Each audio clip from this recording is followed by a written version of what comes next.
Okay, can you hear me now? I can hear you. Yeah, I can hear you. Now featuring less technical difficulties. Technical difficulties is just like the name of my internet provider. Yeah, it's this Canadian internet, I tells you, man. Yeah, I mean, it should be better. But it feels like it's not. It feels like it's the same. I got a better service and a better modem, and I've wired up my house and apartment better and stuff. Especially since I've been working from home, it's been necessary. And to be fair, it is in fact better than it was. It's just not. It's not perfect. I like it perfect. I would like to get the kind of speeds I'm being told I'm paying for, but I think there's still a few things I think I have to do on the technical side just to make them work as I command them to work. It's like, do what I say, not what you're supposed to do. Right. Yeah. Do what I say and not what you do. Yeah, exactly. I'm paying for a gigabyte. Give me the whole gigabit. But yeah, we're live. It's me and Tom this week. Mike is super busy at work, so he maybe a few weeks before we see him again. But he was with us this weekend. A lot of today's conversation is ROC Team Nationals, and a lot of today's conversation is previews, because there's been some absolute carnage around the absolute carnage previews, man. There's been a broken street date, ladies and gentlemen, out in Italy. So we have way more information than we were ever expecting. And the Scott Porter's unboxing hit, and he got all the chases in his because they sent him an extra box of chases. So we know which keywords are now officially Spider-Man family. It's been. Do we know them all now? I'm pretty sure we know them all, unless there's something else in the set that kind of, other than Marvella, who turns celebrities in the Spider-Man family. Celebrities. Yeah. So.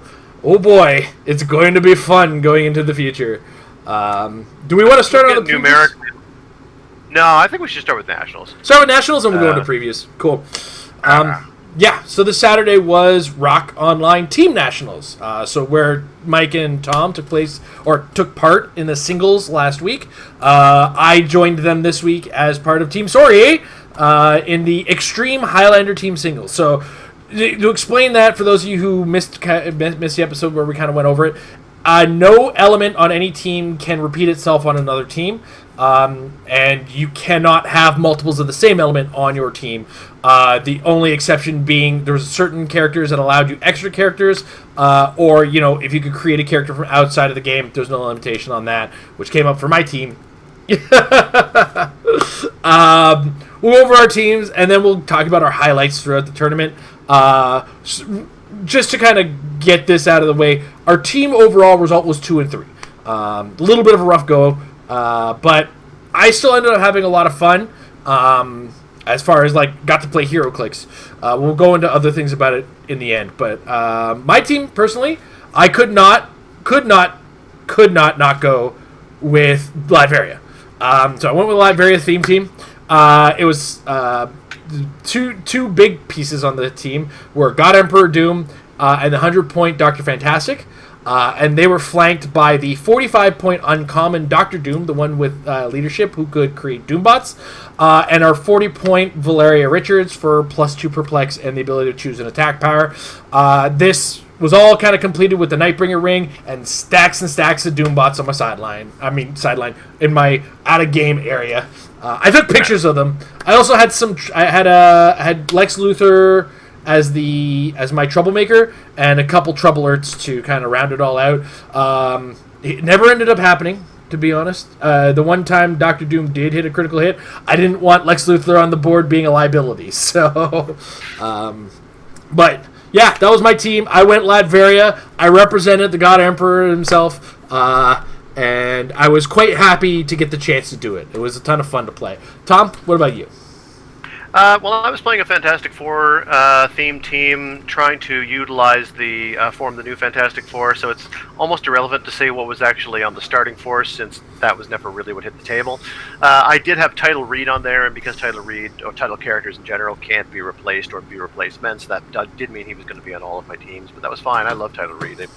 he was I don't know if he was an MVP for me, but he was certainly he was definitely a very good addition to the team, and I was happy to have him. So I mean, he's a 60-point figure. I also had a spin ring on there, usually for Valeria Von Doom, but if I wasn't playing a version with Valeria Von Doom, then the spin ring has lots of uses. A remaker, usually for Reed Richards' title, but it depends, and a WWE ring to help clear some terrain. Even though the one time I went on to the most aggressive map of all time, I actually forgot I had the WWE ring. So you put those together. That's 75 points, and the other 225 points were a pool of four characters worth of builds. And so, I often played Wolverine. I really like Wolverine because he doesn't get KO'd really, as long as somebody's on the map with Fantastic Four keyword for him to pop back. He can't really score his points. And Franklin Von Doom is a great one to match up with him because Franklin Von Doom is a certain person you don't even want to bother attacking because he'll turn into Galactus. So that's a natural combination. Black Leopard hit the board quite a bit because Black Leopard is nice and oppressive. I never had a lot of reason to go with a rotating barrier team, but there was a version of that with a 65-point Franklin and a 50-point Invisible Woman that could have performed that function. Like, I basically built the team shortlisting, I think, 7 different configurations that I thought were most likely to be valuable. And over the course of the day, I used 3 of them, with repetitions in between. But that was my team, and it was super fun. In fact, the most fun I've had in ages in Heroclix was looking at the board, looking at the opposing team, thinking about how do I want to retool my team to try to deal with it, to push my advantages and stuff. I think the Fantastic Four team is the most enjoyable build element that I can think of, even if I don't know if it's the most powerful. I mean, certainly there has been some success this weekend to suggest that it has a lot of potential if you put it in the hands of arguably the best Heroclix player in the world. But I can say the same about a team of 30 Superman robots. So just because Isaac wins with it doesn't mean that it's a good team. But it's a sign that it is a good team if he's willing to play it. There is that, for sure. And Mike is not here to rep himself, but I will quickly say that what his team was a cosmic team that we kind of built together, consisting of the Prime Silver Surfer and Super Skrull as the base, because he loves Skrulls right now and very much wanted to use that as his base. Went away from an actual Skrulls theme team, because it's super hard within the Highlander at the moment to do that viably. But instead rounded out with a Collector with the Reality Gem, designed in such a way that he could pretty reliably steal opposing objects, which is often quite disruptive. There was a Mr. Oz on the team, as well as a Phoenix, not dark, regular, because 5 points made all the difference. We also had a Brainiac on there, a Prez Rickard for some leadership, defend, and perplex, and a Time Gem so that he had an extra source of prob from Collector. So that was his team, and that was our collective 3. None of the... No Vulture, no Jason, no... what else is big? No Black Widow. Nope. No. None of the sort of the prime suspects really of the current metagame. No Tri-Sentinel. No Dark Phoenix. What can I say? Maybe that contributed to the fact that we went 2 and 3, but I think we all played things we wanted to play. So there is something to be said for that. I can tell you one thing that contributed us to going to 2 and 3. And we're not going to go in depth about our rounds, but I do want to. We're going to point out a couple highlights of the tournament, and I had like a highlight from every round. The first round was up against Emily, who was playing a Jason Wingard Vulture team. I won the game, but I didn't deserve that win. It was the best win you can get. Absolutely, it was an absolute comedy of errors. That had the extra highlight of having Dr. Doom smash Valeria with his special attack power with the close, and nobody else except Doom can use powers. That's such a cool power. I love it. But yeah, and the reaction. My favorite. I've been playing this character since it's come out, and every time I've hit somebody with that ability, the immediate reaction is, "Wait, nobody can use any other powers? Nobody." So, but yeah, honestly, Emily had the worst run of bad luck. A Vulture attack could really do a number on my team. I have to fully admit that, because Valeria is a massive liability when it comes to Vulture.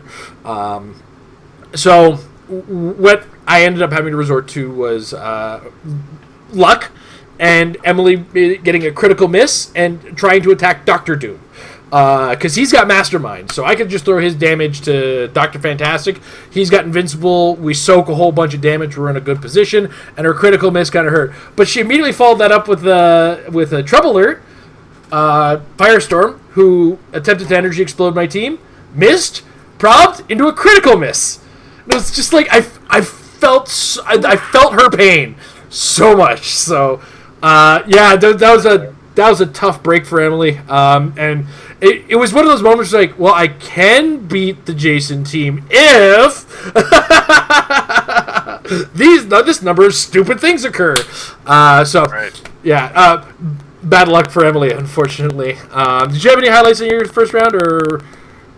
I mean, it should be noted that like Emily was teamed up with her friends Steve and Asia. Steve being a member of Team Saurier for one of the, I think it was in Philly when Mike couldn't be there. The best showing, I want to say. Yeah, we made the push to top 4 or something. We made it to top 4 that year, yeah. Yeah, that was awesome. We had to start talking about a figure we'd make. So it was funny because it was, I've played lots of games now with Steve as my ally, and I've played several tournaments where Steve was also there, but we somehow keep missing each other. So this was only, I think, the second time, or maybe the third time if you include a sealed game, where Steve and I have actually played against each other. He was also playing a Fantastic Four team, but not with the swapping. He was just playing a fairly stock standard, good FF team. I think the difference maker being, of course, I can retool my team to be optimized against his, and he doesn't have the ability to do that back again. So it was a bit of a one-sided affair because of the fact that I could be reactive in that way and he could not. But it was still great to play him. Like, he's such a good player, and I prefer to be his ally than his opponent anyway. Agreed. At second round, we were up against the guys who ended up winning 4 Points Gaming. It was Isaac Berkovitz, Scott Crampton, and Matt Esbrook. It was my first experience playing Isaac.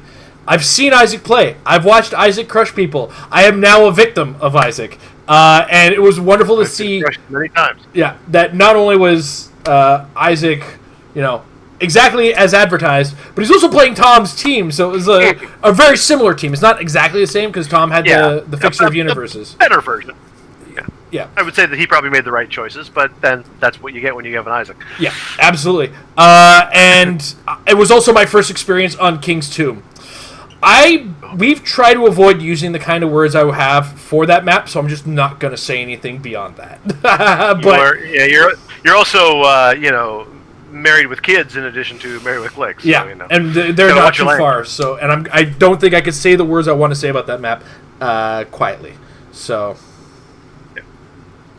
But that's problematic. Yeah, I mean, Isaac played a smart game, picked the map. He's there to win, so can't fault him. I can fault the people who made that map, though. Get it together, guys. That's too much. Yeah. Any highlights from your second round, or? Oh yeah, it was a fantastic game. It was me versus Matt, and it's funny because we went 0-0. It was the bloodiest 0-0 you could ever hope for, because he was playing pretty much straight point denial with a Daredevil, the 60-point Daredevil, who has the 666 token, with a shape change ring on him, diagonally positioned so that he could box in a 200-point Daredevil, or a 200-point Darkseid, who was equipped with the Infinity Gauntlet, and he basically just sends out Omega Beams to kill your team. So what are you going to do? You're going to get through a piece that you have to attack a million times to get to it, and then the Darkseid is practically, you can't get to him, and he stands back there and throws Omega Beams at you until you're dead. So I put together a sort of a point denial version of the Fantastic Four, and we played a whole lot of point denial against each other. But in the end, he damaged my team. At one point, he brought Darkseid out to try to get a better position to double up on attacks because I was so close to him anyway that he kind of had no choice. I got Black Panther or Black Leopard into position to drop his stats and start throwing attacks at him. Got him to about 2/3 of the way through his dial. His Impervious started working when it needed to, and I couldn't finish him on that turn, so he phased back to the corner and used regen to start healing back up again. I got into the corner to start attacking Daredevil, and I got several attacks off, never rolled a 6, and then he also got several shape changes.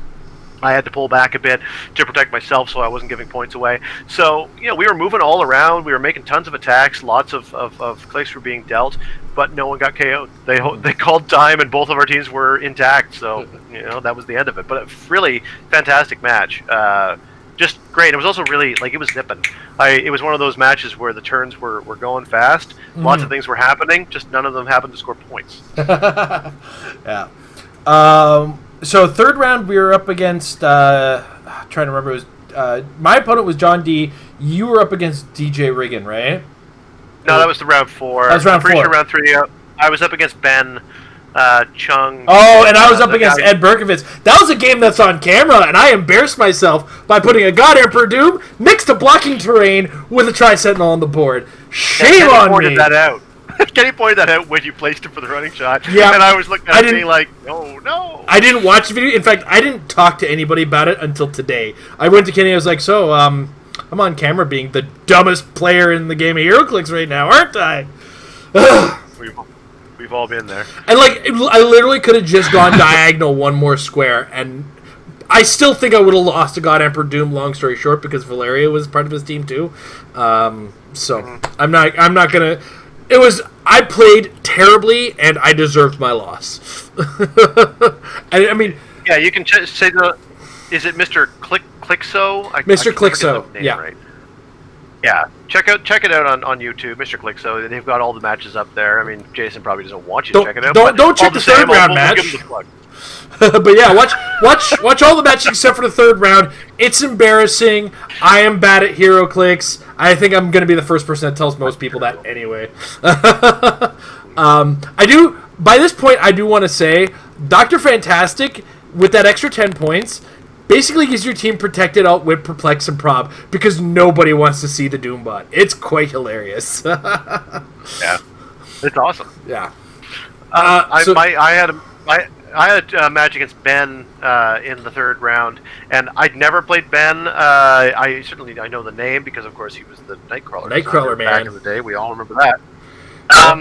He was playing basically a Don't Die team, and again, I kind of went with the Don't Die variant of the Fantastic Four, and it was super good. He won. He won 65 to 55 because he got my title read, and I got his Danger Room Magneto. He also had an Immortal Hulk on there. There was a Steve Rogers, who turns, of course, into Peggy. And there was Lockjaw. So, no easy points on that team. But the Wolverine, I was able to get Wolverine into his face before he really left his starting area, throwing attacks at him. He couldn't get Wolverine out fast enough, and between Wolverine and then getting one of my Thing Pogs up there, I was able to finish off Magneto, forcing him to come out while I was sort of turtling around Black Leopard to try to stop points. But I made a critical error, which was I put everything into getting Reed across the entire map in one turn, and he was able to get exactly that many spaces with an Immortal Hulk, perplex up, then movement, then charge, and one-shotted Mr. Fantastic. Hey, given another turn or two, I might have been able to take it back. Given another turn or two after that, I think he could have taken it back again from me. It was a fantastic round. Yeah. And fourth round was when we were up against, I was against John D, you're up against DJ Riggin. And now, we're going to add, unfortunately, Mike had a bad run of his rollouts, so he unfortunately wasn't able to get a win on any of his rounds. So, we don't fault him on it. We were all there to have fun. No. If we did well, hey, we'd have been like, how did we do this? But we were there mostly to have fun, try new things, just to kind of give Mike that extra bump, don't get down on yourself. These things happen. These are good players that are out there. And this was my second encounter with a Fantastic Four team. So I've now played against two Jason Vulture teams, and now two Fantastic Four teams. In this particular game, I won map roll. And I think that made a big difference because I was actually able to string together some attacks, a lot of which were just right on Franklin Richards and God Emperor Doom. He kind of hovered between last click and second click a lot. So he was able to stay alive and just did a lot of work for me in the game. It was 65 to 15 at the end of the score, so I only killed his Franklin Richards. He killed a Doombot, which I think was either masterminded or rolled out on, because the Doom bots have that extra ability to, like, on a 4, 5, or 6, you're attacking them instead of whatever Doctor Doom or Doctor Fantastic you're trying to attack. But yeah, it was a very intense game. As far as John had a lot of trying to figure out how to kill Doctor Doom was his big challenge, and he came close a few times. And Wolverine is the guy that scares me the most when it comes to that. But he did have a lot of missed rolls. Both of us had a ton of missed rolls in situations where my first attack was a 15 attack on a 22 defense. So there's some huge defenses and huge attack rolls, and even when I needed 4s, I was missing and needed to use like all my theme props. It was an insane set of rolls for that game. Tom? Yeah, I played against DJ, who's just one of the best people in Heroclix as far as I'm concerned. He's a great guy, he's a great player. I suspect at this point he's becoming annoyed at me, since this is the second weekend in a row that I squeak out a victory against his powerhouse scientist team. This particular flavor of scientist was, if anything, even more impressive than the last one. He won, he put us on King's Tomb. Let me tell you something. When you get Reginald Barkley, by turn 2, you have influence-ringed Reginald Barkley to the point where he has an 11 attack, 3 damage, surrounded by every perplex and empower in the world, to go 14 attack, 6 damage, to anyone who's adjacent to a piece of blocking terrain. Now, if you know what King's Tomb looks like, that's the map. You are always next to blocking terrain. So it was a pretty, the strategy wasn't something you didn't see coming, but it was, what on earth do you do? You go anywhere, you die. So this also, I forgot I had a WWE ring, even though this is exactly the sort of match that it's there for. And so instead, it was pretty much 25 to 30 minutes of blowing up blocking terrain. The only way that I felt I could ever get to his team, considering he was also putting up barriers, as though King's Tomb isn't enough, he also has several sources of barriers, so he's constantly putting up barriers around his team as it inches forward. He's trying to get into a position that Ultra Humanite can mind control my team so that anyone steps next to blocking and Reginald Barkley one-shots them. If he can also get them to kill each other in the process with that mind control, then that's just gravy. And then once they've been adequately devastated, Mandarin comes in with an energy explosion, penetrating +1 damage with insane stats, and incinerates your entire force. So it is a crazy good team. The only thing that gave me any real chance in this was that I didn't want to commit anything until I cleared enough space. So I blew up a whole bunch of blocking. I was blowing up blocking progressively over towards where he was, and eventually would have cleared a path to get Wolverine in there to try to do something. He wasn't about to give me that chance, so instead he did get Ultra Humanite into position to do some mind controlling. The mind control hit, the attacks didn't, but most importantly, the breakaway rules didn't. So he never got a chance to get someone next to blocking so that Reg could kill them. He did leave an Ultra Humanite out there. Wolverine went forward and killed Ultra Humanite. He got Wolverine off the board in absolute record time by just spinning him next to a piece of blocking, and then Reginald Barkley, I think, hit him for 75 damage, I believe it was. So he was taking it easy on you. Yeah, exactly. He basically can deal enough damage with one Reginald Barkley to kill, OG Galactus in one round. But anyway, that doesn't score points. And then I positioned everybody out so that Mandarin's attack couldn't actually KO anybody because it was just a Pog and Franklin Richards. He didn't have line to anything else, and they called time. Give it 2 more rounds, he would win. Totally win. I got by on points by the skin of my teeth. Mm-hmm. Moving to the 5th round, and I played against a team I think I'm going to play. The team consisted of... Now, in singles, I would play it a little differently, and I think he would also play this team very differently. It was Medusa, Micron, Adam, Duke Thomas, and I hate Duke Thomas. And the Ultra Chase Thanos. I feel like that Ultra Chase Thanos was just he's got Perplex, he's got the Ego Gem, he creates another Perplexer. I feel like there's different ways that you kind of could approach that portion of the team, and but ultimately it was incredibly strong, and just a ton of attacks, which is God Emperor Doom's unfortunate weakness. Is if you could throw multitudes of attacks, you can get him down in a single turn. I don't care how clear my action tokens were. I fought my way through the game. The dice weren't having it. His team wasn't having it. I tried my best. got some Steel Energies, fought as best I could with the God Emperor Doom, but it was a lot to try to get through, and I couldn't get through it. So kudos to my opponent, whose name unfortunately escapes me. But I'm probably going to copy this team at some point or do something very similar. Because, like, on turn 2, hey, have a good night, sweetie. By turn 2, he was in my face, and I was just like, oh, well, this is just, I got to, okay, this is the game. Great team. I 100% would try it myself. Oh, am I still here? Yeah, you're still there. Okay, thank you. Can never trust. My last round was against Connor on that same team. He was playing the much feared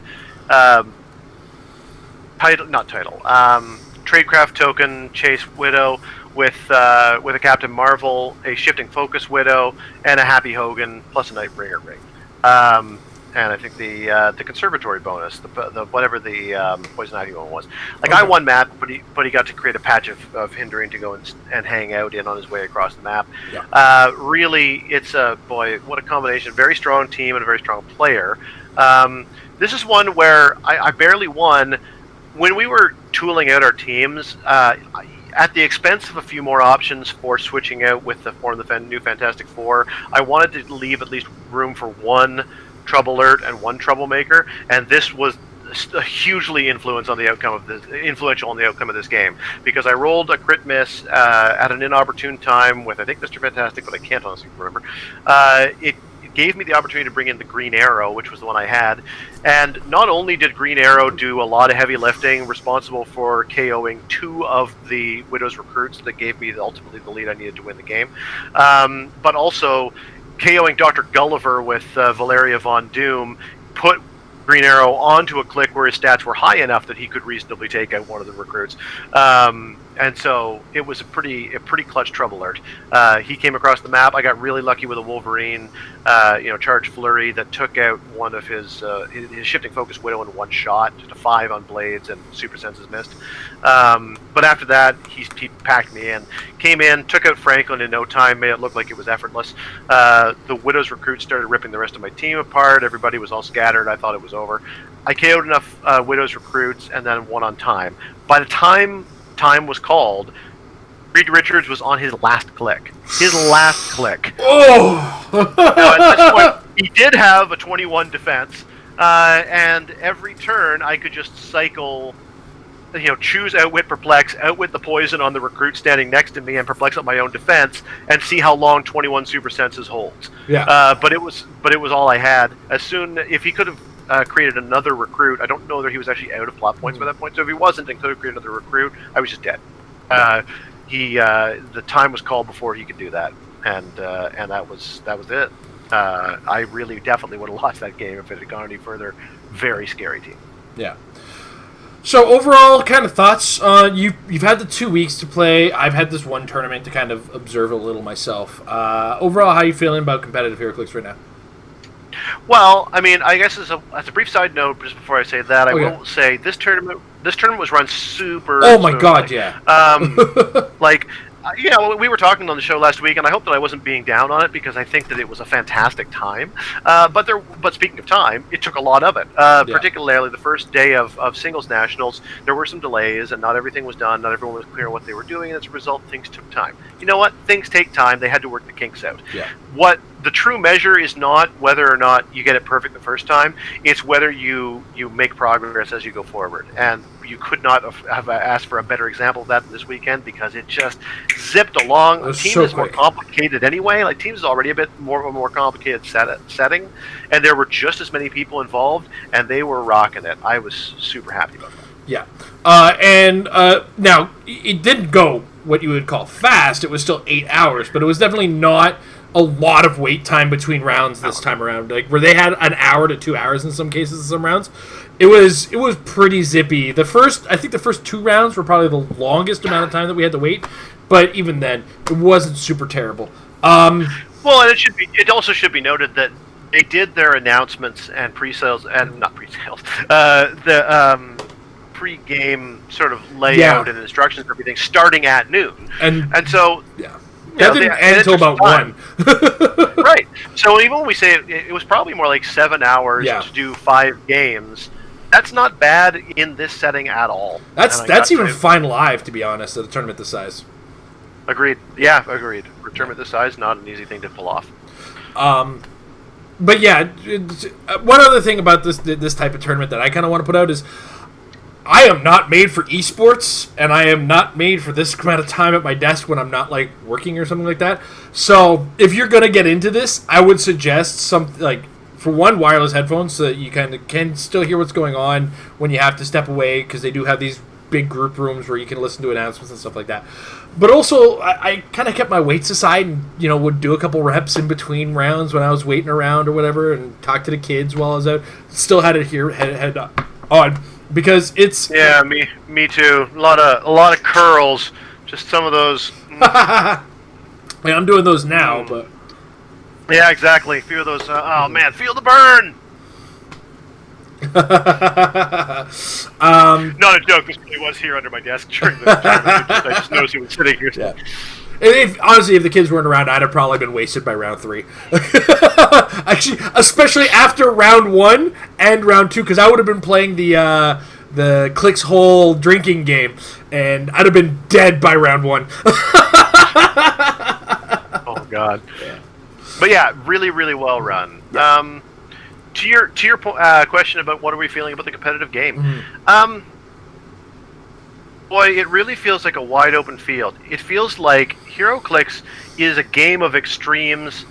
I feel like it always has been, and yet rarely have I felt it so keenly. There used to be, in a way, it feels like there used to be more blunt objects. Don't Die took the form of things like Dead Man or Resurrection Man, who literally just never died. Yeah. Whereas now you've got these, the dark side Daredevil equipped with the right objects type thing is this. It's a rather spicier version. It's not this Don't Die, but it's oppressively difficult to deal damage to one when he's blocked by the other. It's oppressively difficult to get the one out of the way, and because you can do the weird Omega Beam attacks through, you can't just ignore it. And it is more insidious, but it is just as difficult. And there is so much that is good. It was so revealing to me when I saw a Lockjaw on the other end of the board, and was like, oh yeah, that's quaint. That figure that can pick any power, that can pick any power that goes all around a dial filled with powers that needs 6 hits to KO, isn't even like a second thing, most worrisome thing that I see across the field. It is a crazy, crazy meta in some ways right now. Yeah. There's more I can say, and there's more I will say, but go on. I feel when you do go to a competitive tournament, understand where your team sits, and I'm going to 100% admit, I played a pretty meme team. It was not a hardcore, I felt like I was going to win matchups. You do have to come into this with some gas. And kind of a plan on how to deal with a lot of the things. A lot of my planning was, I can get a 12 range with a 14 attack, I'll be fine. That's some early game thinking, not the current metagame. Right. But, subsequently, know your worth, or your team's worth when it comes down to it, a little bit more now than before. There are a lot of viable teams. But if you're not playing in that viable territory, it's gonna be a tough one, to say the least. And there's I think right now, on top of the teams, we are at the peak of the most number of really good players, or in the very least improving players. Because there's been a lot of players who I don't, I haven't seen at local tournaments a lot. They've been killing it online because. Yeah. They don't have to go anywhere. It's really super cheap. I would personally prefer to be spending thousands of dollars to go travel and see people again, because there is that social element. But that aside, we're at the highest quality level of competitive players right now. It's quite insane. I've seen a lot of players who are good still being good. Seen a lot of players who were pretty good who are amazing now. It's great to see. And I really I kind of liked what the metagame is right now. It's just a shame I may have to put Dr. Doom aside for a little bit if I'm going to be competitive. That's kind of where... I'm not saying that God Emperor Doom is not competitive, but I don't think the team I played necessarily fell under this is the thing to play. That's kind of where I'm going in that direction. That all aside, God damn, I hate King's Tomb. I hate that. I've hated maps before. Well, I hate that friggin' map. That is a good example of something when I say it's like it seems so elevated to an extreme. Like the restrictiveness of that map is crazy. And I look at that scientist team that DJ was playing, and I know that Matty G went 5-0 in the first ret day with a team very similar to that last weekend. And I know that actually DJ himself was playing a scientist theme last weekend that was he wasn't doing the Barkley trick, but he was doing a double Ultra Humanite. Like that is a team that's out there, and when combined with the right map, it is insanely oppressive. Mm-hmm. And it's just one. The Jason Vulture team cannot be ignored. It won both nationals, in a manner of speaking, because I'm actually not 100% sure, but I'm about 95% sure that's what Scott was playing. Yeah. I don't exactly know Scott's team, sorry Scott. But that's what Adam won with, and like the fact that it's different people piloting a team of that nature to victories in back-to-back weekends like that, including the fact that we saw Jason Vulture win the state that Scott won. It's won a major tournament that was written up on Majestics. Go check it out. Speaking of Majestics, you can also see Adam's write-up of that same thing on the Majestics site. He wrote up his experience of singles nationals. And one of the things he talked about was facing the mirror match, expecting the mirror match, and seeing the mirror match. It is just out there, and it's winning so much. So you have to know it's there. And if you can't face it, then you're out of luck. And it's hard to know what faces it well because it beats everything. But you've got Isaac was undefeated with a Fantastic Four team. And I mean, yes, it's Isaac, but still, he's undefeated on the weekend. With yesterday, Saturday and Sunday, with that Fantastic Four team. There are some things that are on the periphery, and this is the other thing. We have Worlds in about a month, and there are things that are incredibly overpowered and broken that are not even really in the main core of what's out there. Like, I've been talking about Batman Prime for a long time. I guess I shouldn't go any further without mentioning Black Widow. Black Widow is absolutely out there. She's super dangerous and has been on a lot of teams that have been doing well. And this Adam Micron thing, I think, is viable. I think it is too. Like that type of an Alpha Strike team is absolutely a viable one. I was talking about Batman Prime. The only thing that's ever held Batman Prime back previously, in my opinion, is you need to win map. Because if you don't win map, then you're in big trouble. And the only way to win map is to have big numbers on a JLA, and there isn't enough other JLA to really make it work. Superman is potentially viable, but here's the thing. I was thinking about this while I was out for my evening walk. Spider-Man drops soon. And here's a team. It's not a team I'm going to play at Worlds, but here's a team that you could play at Worlds, you here listening here at home. We'll start with a 60-point... what is it? It's not 1776. It's Miles West. Yeah. 60-point Miles West. So there's a Spider-Man family person who brings police into the Spider-Man family. We add to it a 45-point Penny. What's her name? The Penny. Steampunk Penny Parker. Steampunk Penny. Yeah. She brings robots into the into the Spider-Man family. So you got 105 points now so far. We add a 40-point Batman Prime, who's police. Yep. We had a 40-point Martian Manhunter from the Fast Forces, who's police. And we had a 30-point Tri-Sentinel, who's a robot. So now you're at 215 points. Add an Influence Ring, and it's the knockback one, and add a Liar Ring. You'll see where I'm going with this in a second. You're now at 225 points. You've got 75 entire points. You're only 3/4 of the way through your 300-point build. And here's what happens on turn 2. Because turn 1, presumably, as long as you can win map, shouldn't be too hard considering you can fill out the rest of your 75 points with Superman robots and Brainiacs that cost 10 points apiece. So you get plus gigantic theme. As of turn 1, you're equipping the Influence Ring onto Miles West, and he's knocking Batman back into the edge of the map, so he's on click 2. You're also equipping the Liar Ring onto Batman, because he's going to be on click 3 soon, and you still want him to have mind control. So on round 2, you knock him back into the edge of the map. He's now on click 3. He's got Psychic Blast, 12 attack, 3 damage, and he has mind control. The best defense against him right now is Barrier.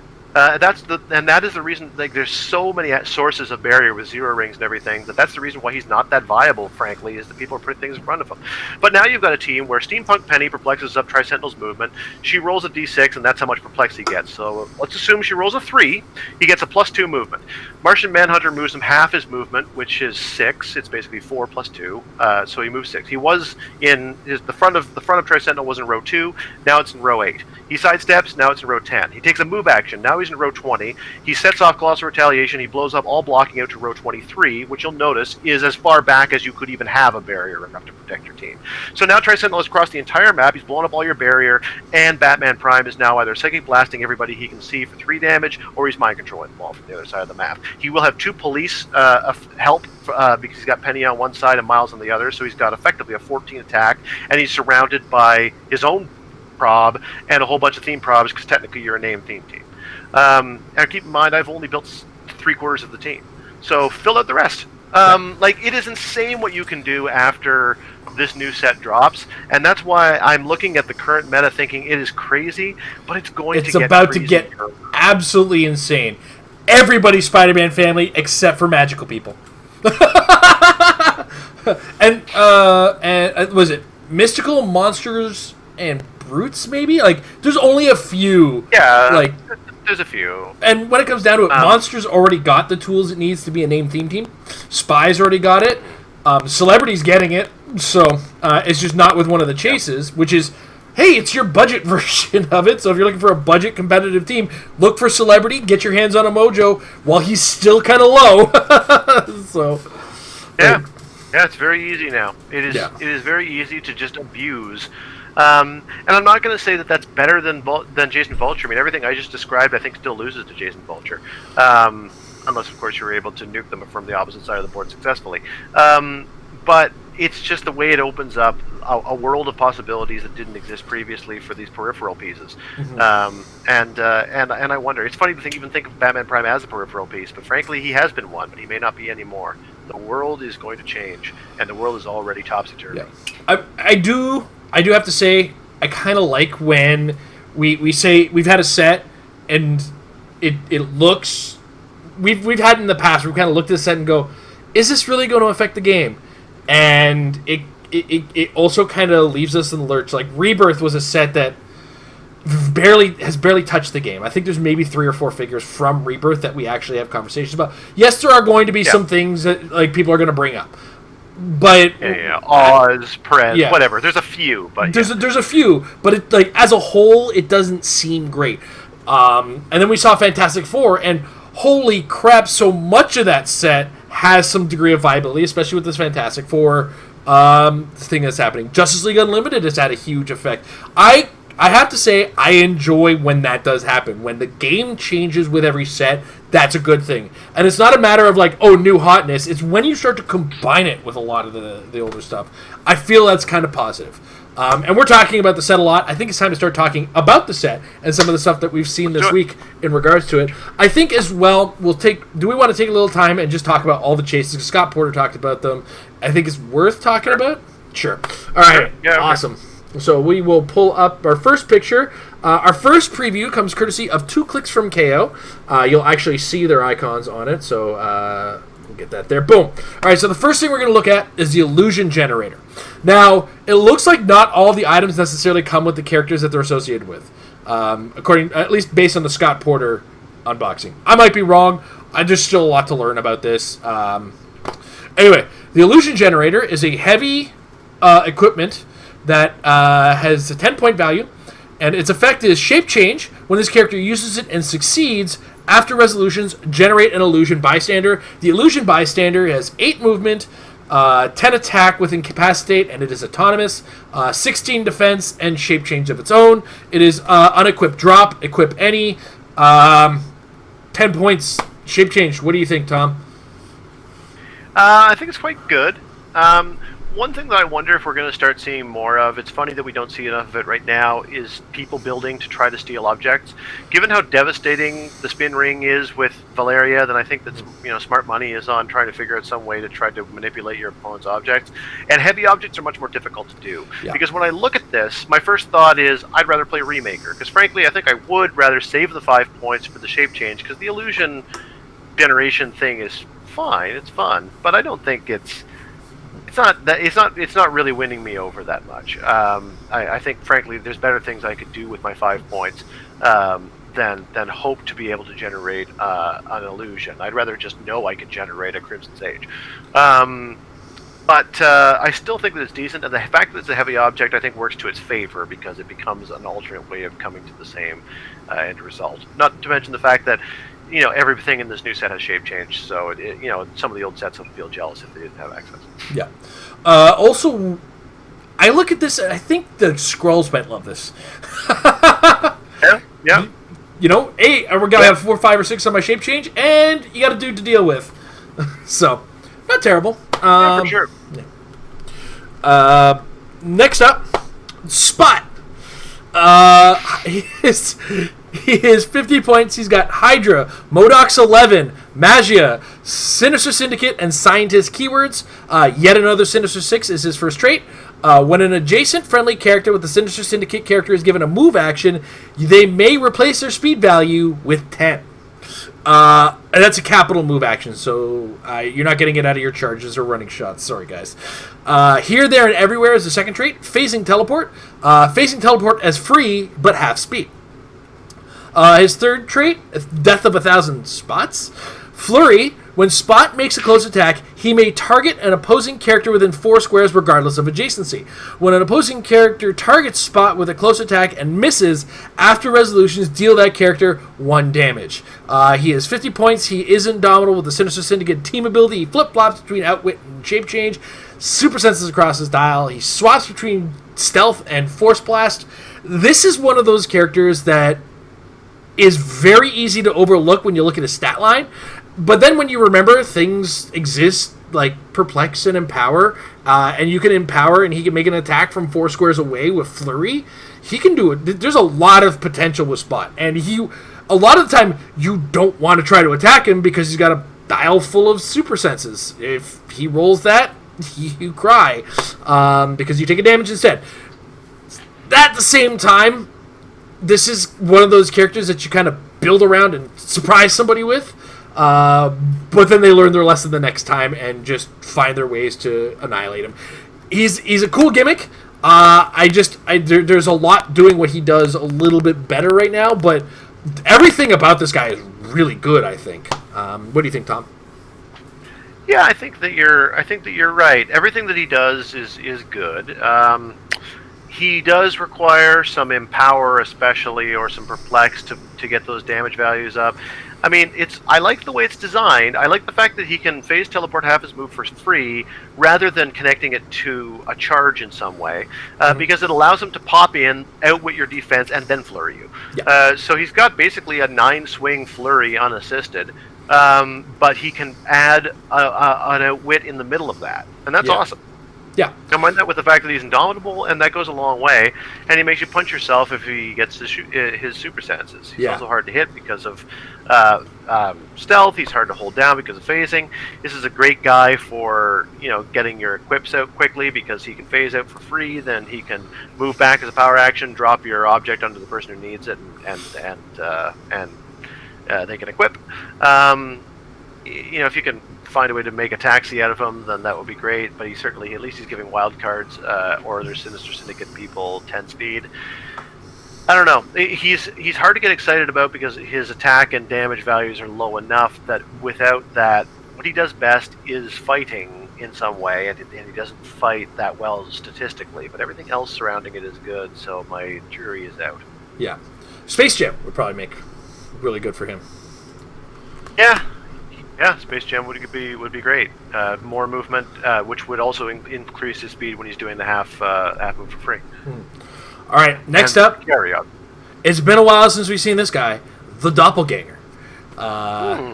He's got maximum Carnage and monster keywords, ignores elevated and hindering for movement. He's got the maximum Carnage trait. A couple characters have this. Once per turn, when Doppelganger hits, after resolutions, deal 1 penetrating damage to up to 2 opposing characters that weren't hit but were adjacent to the hit target. His second trait, Maternal Bond. At the beginning of the turn, if Doppelganger is within 4 squares of a friendly character named Shriek, remove an action token from him. In his third trait, Razor Webs, Smoke Cloud as free but only to generate 1 marker. If an opposing character moves through that marker after resolutions, deal that character 1 penetrating damage. He's got a special movement power, which he has on his first 3 clicks. It gives him Charge and Flurry. He's 60 points and Indomitable with Battle Fury across his dial. Tom, Doppelganger. Ooh, lots to like. I mean, he's a pure aggression piece. The Maximum Carnage trait is great, by the way. I really like the way that it can chew through swarms, and I think it really makes you question your layouts a little bit. And because we are living in this world where there's a lot of there are several strategies that involve getting a whole bunch of people together and taxiing them, and there are several strategies that involve surrounding Batman Prime with enhancement or doing other cluster-based tactics. Then things that oppose cluster-based tactics can be really quite dangerous. When you consider that it's Charge, Flurry, Blades, Battle Fury, that's a lot of output, and you back it up with an 18 combat reflexes. He dies pretty easily. To be fair, you just shoot him. So the Smoke Cloud effect is cool. Not as potent as it could be, but I think that in some tight spaces it could be pretty valuable. He's a sealed bomb, provided he doesn't die. But I don't think that he's got the longevity for a competitive match as much as he is just an aggression machine. I am looking forward to the late game sealed games where people turn around and go, he has hypersonic? Because he has that on his last 3 clicks. Like, what? All right. Next up, we have the pumpkin bombs. We're entering. I forgot who gave them, who had these previews. I believe this might have been Lucky Dice. Apologize if I messed up. But we have the pumpkin bombs. Equipment. It's equip any, unequip KO. Its effect, energy explosion with a minimum range of 4. Knockback, but only during range attacks. And another, // this character can be given range destroy actions regardless of their damage value. It's 5 points, light object. 5-point energy explosion is pretty good. Can't argue with that. But also the added bonus of being able to destroy regardless of damage value could actually kind of, and we were talking about this before the show, it could up the value of a lot of characters with particularly low damage, adding the effect that 1, they'll be able to destroy walls. 2, energy explosion doesn't care what your damage is in the first place anyway, because it just does 2 to everybody. So, I mean, there's some 1 damage incapacitate characters with some pretty high attack values that are really going to gain some value out of this for sure. Tom, anything you want to add? Yeah, I mean, it is slightly outclassed by the incandescence ring, since I think penetrating energy explosion for the same points is better. Yeah. I really love the fact that you can blow out walls with it. I think that there are some strategies that are going to make good use of that, and so this is a great thing to equip to someone who's got naturally low damage, and they really get some good use out of it. Frankly, it's funny to say, but I don't mind the idea of putting this on Franklin Richards or Franklin Von Doom. Yeah, because he's got this enormous range, and if he can use some of it to try to clear space, then go for it. Or other people who got that combination of big range, small output, then I think this could go a long way. He's also got an 11 attack too, so he does, and he'd be awesome with an energy explosion. So, all right. Next up, the man who wants some pumpkin bombs, the Green Goblin. He's got Cabal, Dark Avengers, Sinister Syndicate, Thunderbolts, and Politician keywords. Pumpkin Bomb trait, which allows him to equip the Pumpkin Bombs at no cost. Yet another Sinister 6 is the second trait. Adjacent characters with the Sinister Syndicate keyword modify their attack +1 or +2 if targeting a character with the Spider-Man family keyword, which could be a lot in the future. And he's got a special attack power across the entire dial, unless he's a secret identity version. We'll get there in a second. A bomb for any occasion. Precision strike, but may use it when attacking 2 or more characters. He does have triple target. When given a ranged destroy action, Green Goblin may destroy up to 3 objects and or pieces of blocking terrain. Needs line of fire to each. 75 points, 6 range, 3 targets, is not indomitable. He's also a secret identity, probably for Norman Osborn, let's not kid, or Harry Osborn. Norman Osborn or Harry Osborn. Probably both. And he has that last Heroclix, which, it's an outwit version with the running shot and the special attack power. Tom, what do you think of the Green Goblin? Like it a lot. I don't love it for competitive. The lack of willpower hurts, and again, the lack of survivability hurts. But it also he comes equipped with he equipped something so he can't equip something else to protect himself, like a remake or whatever. But I do. You nailed it when you said that there's going to be a lot of Spider-Man family out there. Like in a way, I almost wonder whether you're better off using this guy as your switch from Norman or Harry, since you come in with the ability to get that trait. It's only unfortunate that it's based on Sinister Syndicate keywords, so there would have to be a good Sinister Syndicate team out there somewhere. But if they do, then he's going to be a backstop for it. I also love the fact that he comes out off the alter ego without wit. That's really good. The alter ego, I think, appeals to me more. On his own, he's fine, but I'm not that excited about it.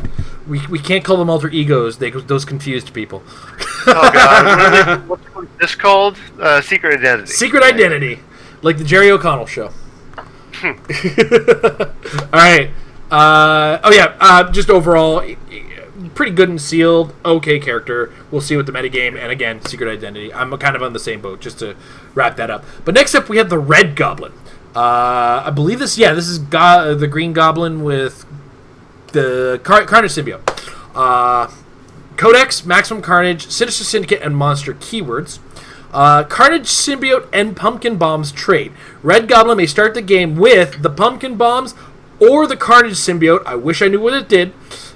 If you paid 110 points, he can equip both and may start with both.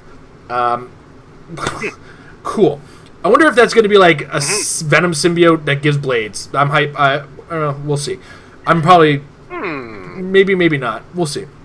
I like it. You can be sure it's going to give shape change. They all do. Everyone has it. Yeah. And the second trait here, that's Norman Osborn in the Carnage symbiote. I didn't even read that trait when I made an assumption that it was him with the Carnage symbiote. He is traded with Steel Energy. Opposing characters of the Spider-Man family keyword decreases their D6 rolls for super senses by -1. He's got a special defense power on his first 4 at 110 or his first click at 50. Symbiote armor, invulnerability, Red Goblin can reduce penetrating damage. He's got a special damage power which he has on his all but his last click. Everyone you ever loved, Parker. Sorry, I'm going to try my Willem Dafoe voice here. Everyone you ever loved, Parker, they're all dead. No, I failed that. Exploit weakness. When Red Goblin KOs an opposing character after resolutions, opposing characters that share a keyword with the KO'd character modify combat values -1 until your next turn. There's a lot going on here. He does have the Sinister Syndicate team ability. He is indomitable. He does fly. He has 5 range and 2 targets. That's a big package, man. It's a lot of words, anyway. It is a lot of words. Now, I do have a couple... my first note here is, at 110 points, you're getting the Carnage symbiote and the Pumpkin Bombs. The Pumpkin Bombs seem useless on him without some kind of move and shoot. He is heavily close combat focused. We used to make fun of Superman Red for having Charge and Pulse Wave. This guy's got Charge and Energy Explosion. So, totally. It does remain to see what the Carnage symbiote's going to do, or if it either gives blades or improves blades. We'll see. But that said, I like him stylistically. There's a secret identity value dial at the back. So again, if the Carnage dial or the Carnage symbiote is amazing, that could add to the value on the secret identity of this character, because he does start the game with it, which means when he comes in from the secret identity, he'll get it. I'm okay with the 50-point dial, but I'm like everything not secret identity I'm looking at in sealed for this guy, but I do want to know what he comes with, or if he does come with his equipment, because if the equipment isn't consistent across the board and isn't always coming with things, that takes a lot of value away from him. And invulnerability that can reduce penetrating is good. It's only there for a few clicks. You can ding your way through this. He doesn't come with shape change, so again, as sealed goes, he's a good tough dude, but if he doesn't come with the equipment, he loses value in my eyes, I think. But for competitive play, which is what we spent a lot of our time talking about, that secret identity, once it comes with the Carnage symbiote, once we know what it is probably going to add a lot to his value. 50 points, I kind of see it as okay at best. What do you think, Tom? I've talked a lot. No, you're absolutely. I think you are right. You really nailed it when you said the pumpkin bobs don't really do much for him at all besides flavor. And unless the Carnage symbiote is incredible, like you can be sure it's shape change, but I don't look at this dial and see shape change saving it. So I think it's too expensive at every point line. I don't even think it's worth the. Unless the Carnage symbiote's amazing, I don't even know how worth it the 25 points are for the alter ego. Norman is probably better off turning into the one that has outwit. Yeah. Sorry to knock on a super rare. Yeah, he looks really cool. It is cool looking and flavorful. I'm definitely going to get a lot of use out of him in like local kitchen table games or local tournament play. Next up, we have the Venom Ghost Spider. I love it. We have the super rares seem to be more themed than the rest of the set because it's some kind of symbiote on somebody. And Venom Ghost, Venom Ghost Spider is Gwen Stacy with the Venom symbiote. Codex, Spider-Man family, celebrity, and monster keywords. Call and help from the Venomverse. We've seen it, but go over it. When Venom Ghost Spider hits an opposing character, if no characters have been placed this turn, after resolution you may roll d6 on a 3 to 6. Place another friendly character whose name includes Venom adjacent. She ignores elevated and hindering for movement. Second trait, symbiote. Plasticity and shape change. Who's surprised? Third trait, we march to the same beat. Giant Reach 3.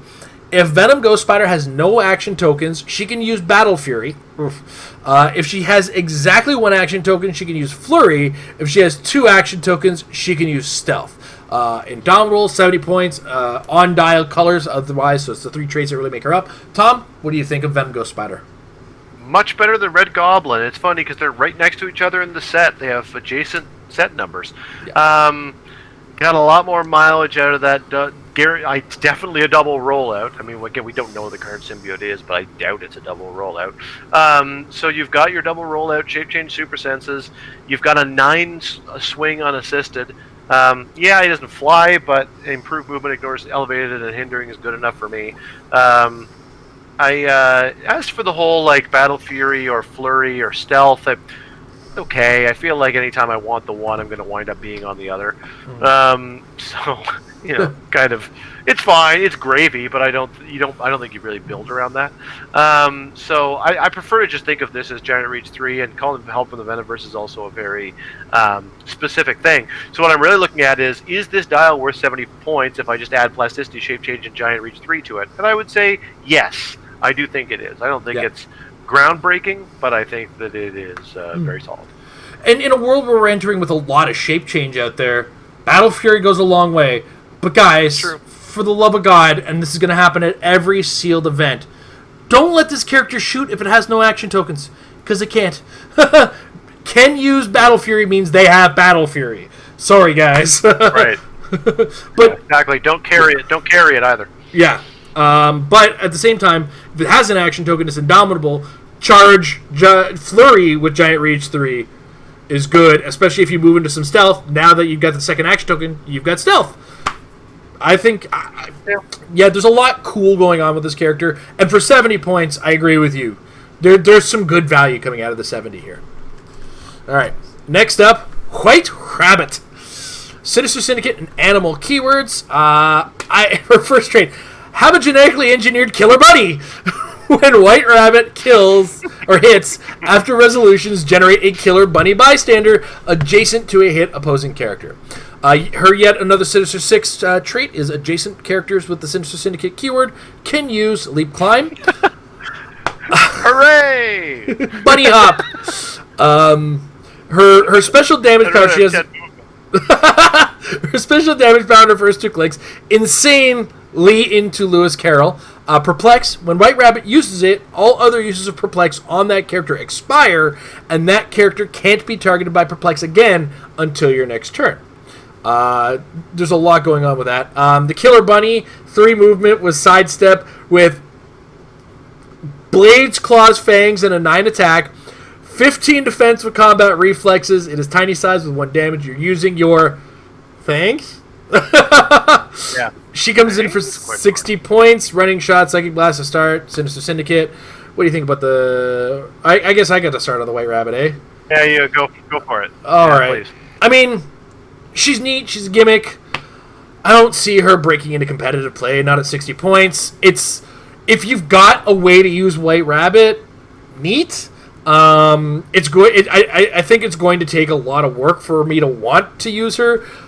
Blades Bunnies is great. I gotta say, if you do manage to get those blading bunnies out there, oh boy, you could be in for either a relief or the worst day ever. And we've seen Teakles, we've seen what's its name, Chewy, and we've seen every single kitty cat with Blades, Claws, Fangs, and what it does to characters that don't deserve to take that much damage from a cat.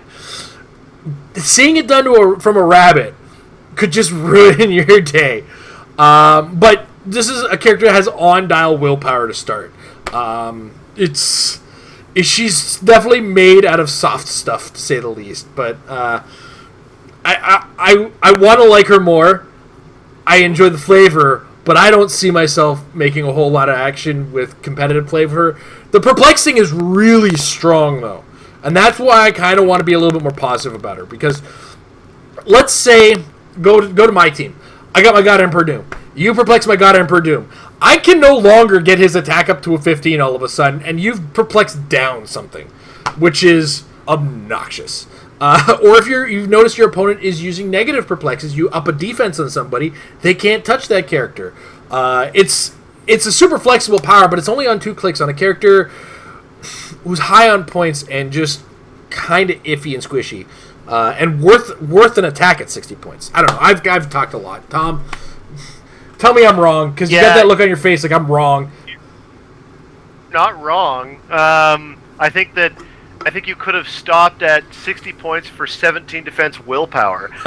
They tried to pull this with Trapster, and I wasn't fooled then either. You can put as many bells and whistles on it as you want. It's still a 17 unprotected defense and 60 easy points for me, so please play this figure.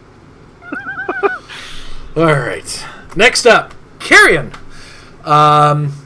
Maximum Carnage, Monster, and Scientist keywords. Ignores hindering for movement. He's got the Maximum Carnage trait. Does exactly the same thing as it did for Doppelganger. His second trait, Drain you until you're dry. After my hot dog comment this weekend, I feel a little uncomfortable saying that. When an adjacent opposing character begins a move, after resolutions, you may place Carrion adjacent to that character. His special attack power on his first 3 clicks is Poison. When Carrion uses it and damages an opposing character, after resolutions, he deals 1 penetrating damage to each adjacent opposing character. So he poisons you, and if somebody took damage, take penetrating poison. Not actually penetrating poison, but penetrating damage in addition to it. It is a 50.5 click dial that starts with some invulnerability, has that special poison power for the first 3 clicks, goes into normal poison for the last 2. But what do you think of Carrion, Tom? I always had a soft spot in my heart for the character. I mean, I always enjoyed the Maximum Carnage storyline, and I really enjoyed the Maximum Carnage Sega Genesis game. I played it on Super Nintendo, but also still very good, yeah. and the same end result. Carrion was a really obnoxious enemy who kind of would slowly float towards you and then drain all your health, and it was really hard to get away from him, despite the fact that he was so slow moving. So in my opinion, they've represented that perfectly. Yeah. I love the fact that you just can't escape the guy. What you can do is KO him. He's not soft. He's not soft for 50 points, but he's not great. I mean, I don't know how much time there is to spend on him on a show that is arguably directed towards the competitive game, because I just don't think he's that competitive a character. But boy, he is the sort of person who at least it forces you to do something about him. I mean, that's what I like so much about him, is that he's got exploit weakness and poison and a form of penetrating quasi-poison and if you try to just move away, he'll follow. You put it all together, and he's the sort of piece that you just can't ignore. So yeah, he's probably 50 points in your opponent's bank, but don't think of it that way. Think about what they're not doing while they're busy dealing with carrion, and see if you can use that to your advantage. So kind of an interesting piece for that matter. Yeah. I definitely put a lot more value on him in sealed than I would in super competitive play. But yeah, it's a situation. It's like, here's a carrion. Okay, I'll deal with that later. No, you'll deal with it now. You'll deal with it now, please. Yeah, you'll regret it if you don't deal with it later. You should have dealt with it. But the trick I found with him in the game was you kick, he phases, and you kick again. Jump kick. All right. Now we're going into some leaks courtesy of some early release content in Italy. This came from the Heroclix Italia Facebook group, and we're starting with the most controversial and the most talked about right now: Venom Groot. Oh, great! Codex, Guardians of the Galaxy, monster keyword. Just take a deep breath because there's a little. Oh, jeez. Ignores elevated and hindering terrain for movement. Plasticity and shape change is the symbiote trait, of course. Calling help from the Venomverse. We've seen that one before. Excuse me.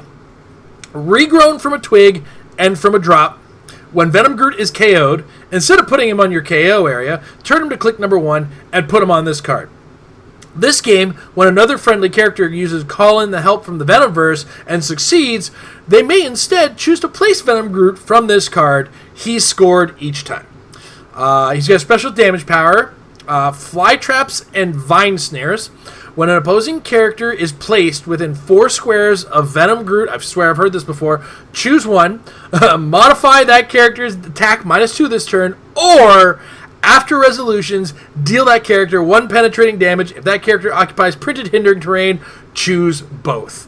The dial here is 4 clicks long, 35 points. It's all got the special damage power on all 4 clicks. He starts with some toughness, goes into some combat reflexes. He's got poison as well. He's got stealth on all 4 clicks. He's got 4 range. Venom Groot. This guy has been talked about all weekend, and Tom's got the right idea there. He is not unique, and he has a power very similar in function to one Valeria Richards. Or Valeria Von Doom. So, now he's tiny, which means you can't equip him. That's not the problem. The problem is when multiples of the Venom Groot are in a pack of, we'll call them a pack of Venom Grootin.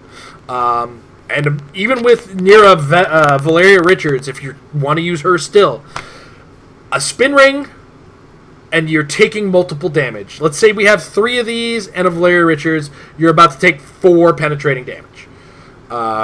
And we haven't filled out the team yet because 2 of these Venom Groots would be 70. Valeria's 30, right? So 70 plus 65, about 100. 30. Yeah, so 135 plus a spin ring, 140 points. Gets worse. Remember that the ruling on knockback was that if you knock somebody back, for each square they go into, it's triggering a unique instance of the power. So if you influence the ring back 4, they take 4 penetrating. Oh, wait, sorry, I meant 8. Because we assumed that you've got 2. We assumed we had 4. You're about to take 16 damage. Oh yeah, like if you have multiples of them, it just goes and goes. It's crazy. It's absolutely nuts. The power level on this is peak ridiculous. And what's more is if you decide to start attacking with the Venom Groots, and they hit, and you call in help from the Venomverse, if you thought you killed one, I got bad news for you. He's back. Yeah. Like, the 35-point loss ultimately becomes nothing because in single turns, you're dealing 4 to 8 damage if you have enough of these guys, or like 2 to 8 damage if you have the right knockbacks and placements and everything like that. Like, there is just so much about this that is just uncomfortable, and it scares the heck out of me. But there's Venom Groot for you. Do you want to add anything, Tom? I know you grabbed a drink while I was talking about it. Partly that's because I knew you were going to be at it for a while. What can I say about him? He's crazy. I mean, yeah, he's tiny. You can't equip him. There's that. I think. Did you mention that already? Yes, I did. I think you did. Yeah. So, you got to find other ways of triggering his effect, but it's not that hard. If nothing else, like he is crazy good for 35 points as just a sort of a high stat poison piece that has plasticity and shape change. So he's locking people down, even tiny size. He's still being a more effective than usual lockdown piece with decent stats. All that for 35 points when you're able to carry him around is a good enough start. But when you look at the way that the additive effect of that ping damage goes, it seems ill-advised that this guy's not unique. Yeah. I feel like there's a future with an errata that involves, for all characters with this power, you know what I mean? Anyway, we'll see. Yeah, exactly. We'll see what our future with this goes. We may just be looking at the second coming of Shredder. He's just cuter, smaller, and venomy. Alright. Next up, we have the Prime Uncommon in Riot. Codex, Maximum Carnage and Monster keywords, has the Maximum Carnage trait, ignores elevated and hindering for movement. Symbiote Codex Hunter is his next trait. Plasticity and shape change. When Riot KOs an opposing character after resolutions, heal 1 click. If that character had the Codex keyword, heal 3 clicks instead. So special attack power, Quake, Giant Reach 2. When Riot uses Quake and hits after resolutions, give each hit character an action token. And he has that special Quake on his first 3 clicks along with Charge. He's indomitable at 50 points. Tom, what do you think of Riot? He's fine.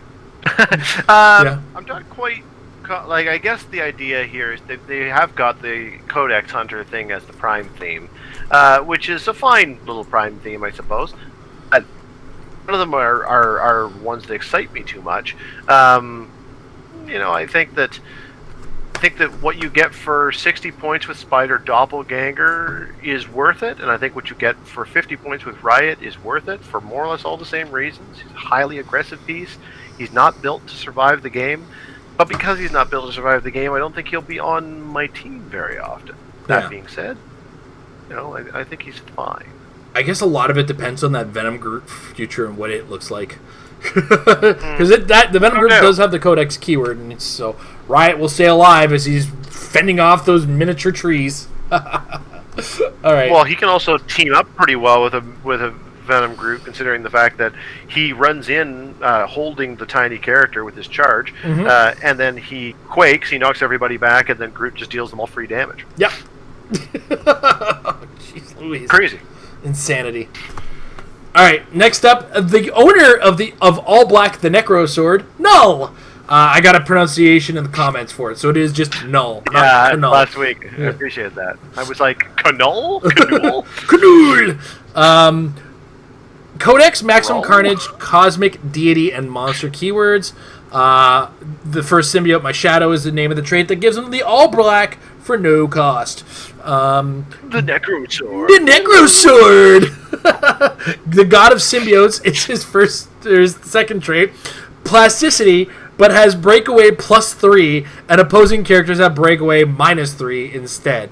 That's awesome. That's amazing, because that does kind of shift those... A lot of people are like, oh, well, I got Leap Climb, so it's 50-50 again. No, it's 5-6 now, sir. Shape change, but succeeds on a 4-6. When Null KOs an opposing character after resolutions, heal 2 clicks. So he's a symbiote, just better. Yeah. Okay, here it is. Umbra Kinesis is his third trait. Stealth, Smoke Cloud is free, but generates obscuring markers instead. Free, place Null in a square of obscuring terrain within 4 squares. Aside from all of that, it is a what you see is what you get dial. For 250 points, you get 11 clicks with Power Cosmic. For 125 points, you get 7 clicks, still with Power Cosmic. You have Impervious as a rollout and Outwit to start on 125. You get Invincible and Outwit to start on 250. This guy is metal AF, as the kids say. He is totally gnarly looking. Aesthetically, I love this guy. Gameplay, I have to try him, but the fact that he only has charge on his first click, he has to get some kills in order to get the healing off. And his numbers are great too. And the fact that he's coming with all black the Necro Sword, he's got the giant reach of 2. He does ignore shape change and super senses. And if you do reduce damage, you're not reducing it below 1.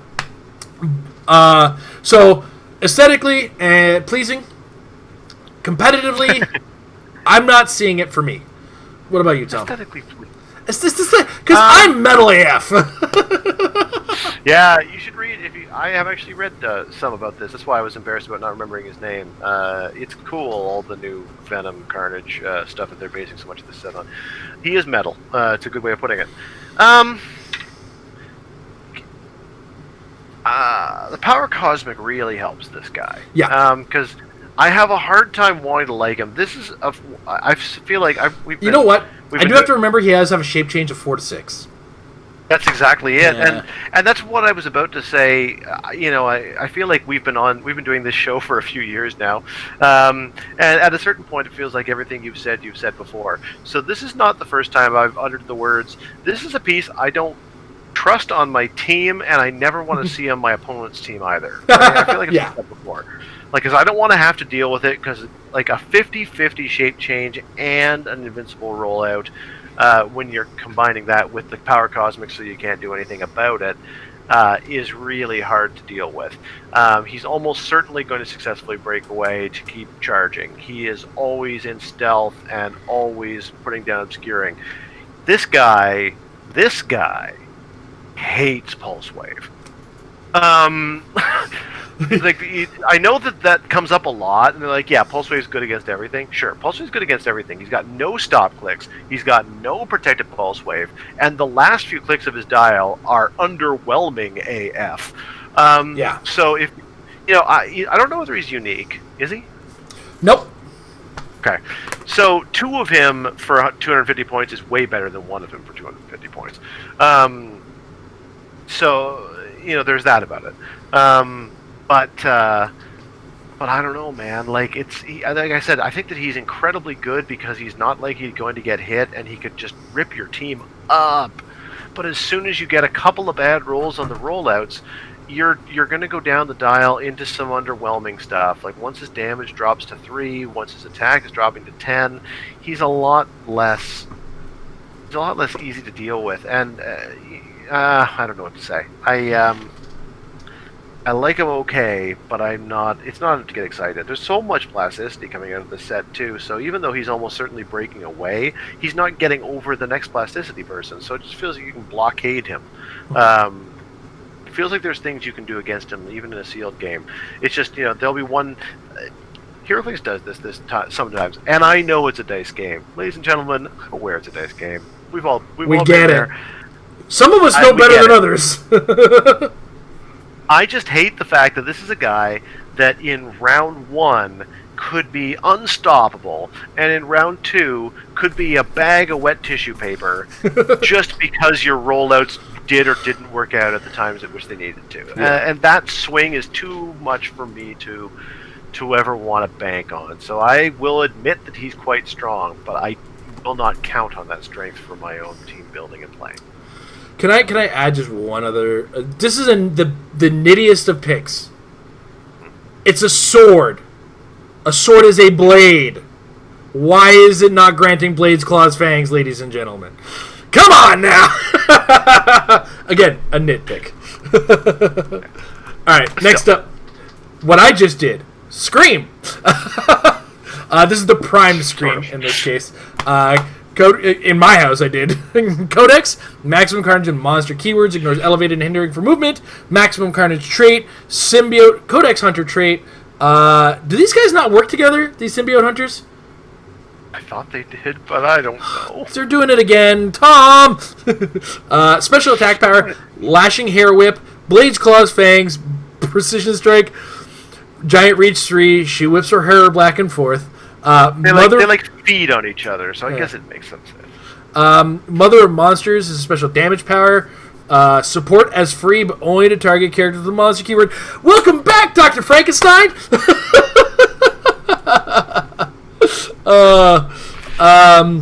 This comes on this 50-point dial with 6 clicks for 50 points. That's a pretty good bargain. That's a prime tax for you. Indomitable with 5 range.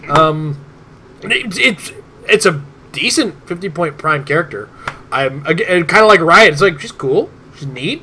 She's got her a special attack power throughout the entire dial. Has some leadership to start, and then turns into the free action support. She loves other symbiotes on her team, and in the set, that's going to be good and sealed. But that's also counting on pulling a prime and sealed. So that said, we go to the competitive play. I don't see it. Unless she could be a good mama of monsters for some late game support. It's worked for me in the past with the Dr. Frankenstein and Carnage. But the thing is, Dr. Frankenstein has it all the time. He started with it. Yeah. I think it was either a trait or a special. Yeah, because his special damage power was perplex. So, ultimately, okay. I'm not seeing competitive play. The two rollouts are helpful. Super senses and shape change together, again, good. Stronger and sealed, I think. Little less good in competitive play. What do you think, Tom? Yeah, I'm happy to see Scream under any circumstances. I was talking about it last week on the show that I think Scream was in the first comic I ever owned. Obviously not this version of it, but it was still something I'm happy to see. And yeah, a lot of power for 50 points with that giant reach precision strike blades, combined with a charge that gets over most types of hindering and deals penetrating damage to adjacent characters and heals if it KOs, yada yada, and has leadership. Mm-hmm. There's a lot to like. There's just nothing to get excited about. Yeah. And what else can I say? And I do have to kind of get uncomfortable when we have this very similar theme against the primes that you think would be working together, but doesn't seem to be working together. It's right. Well, of course they're primed, so they can't. Yeah. So exactly. You can't do it in a game setting anyway. And anyway, really, who's picking this prime over Batman, over Vulture, over Black Leopard? Yeah. The primes are real good right now. The prime slot's hot, and you got to be super hot to get in on there. Even I've been considering the Ghost Rider Prime a lot. I played it this weekend. It was true. It was tasty. But yeah, that said, those are previews for the week. That's been our wrap up. I guess we're kind of at that point to push to questions. Unless you had anything you wanted to add for the day, Tom? No, man. All right. Before we move to questions, I want to thank our patrons over at patreon.com/Heroclix. You guys are awesome. Check your inboxes. There's some updates on a few things if they apply to you. I'm also running a little behind on editing your special game $5 up guys. I'm blaming this month was super busy in tournaments and whatnot. So between the Celtic Classic and the ROC teams, I got really distracted. So we'll try to fix things for you and get things back together. But that said, if you want to join our Patreon, check us out, patreon.com/Heroclix, even though I totally just destroyed everything I'm doing for it and all the value in it. But you do get access to our Patreon Discord and early access to any of our recorded content at all valuations. And then as you go up, there's more perks to be seen as you go up in the value. So check it out again. And we appreciate everybody there, including I'm gonna give him his question first, because he is the alpha patron. He's been with us since the beginning of the Patreon. It's Michael Fedor. And he wants to know how many... he wants us to estimate how many point denial teams are out there in the current modern meta. And, of course, point denial comes in multiple forms. It could be I'm playing a bunch of bystanders, so you got to deal with those, and they're worth 0 points. There's also the versions that have don't die tech. So when it comes down to, just outright point denial. Tom, you played against one that Ben was playing, if I remember correctly. Yeah, I mean, I guess it all depends on how you define it, because I would say that Ben's was pretty close to that. Immortal Hulk, Lockjaw, Danger Room, Magneto, and Steve Rogers does make it very hard to score points. And when you compound that by the teams that, the scientist team that is designed to basically win map, go to King's Tomb, and then never need to really move in order to do damage, that is a sneaky type of point denial, because that's the sort of point denial that is based on an assumption of winning map and cycling barriers and just basically staying out of sight. There are lots of ways of cycling barriers. If you are fairly generous with your description of point denial, I would say there's quite a lot of it out there right now. And in a way, you're almost obliged to play something that does make it hard to score points off you as well. I won't go as far as to say it like straight up point denial, but you have to be pretty careful about it. We'll see if Spider-Man changes that, but I think that is the current state of things, even though the team that seems to be winning everything, Jason Vulture, is designed to just smash through things. But because it's designed to smash through things, it needs to be denied.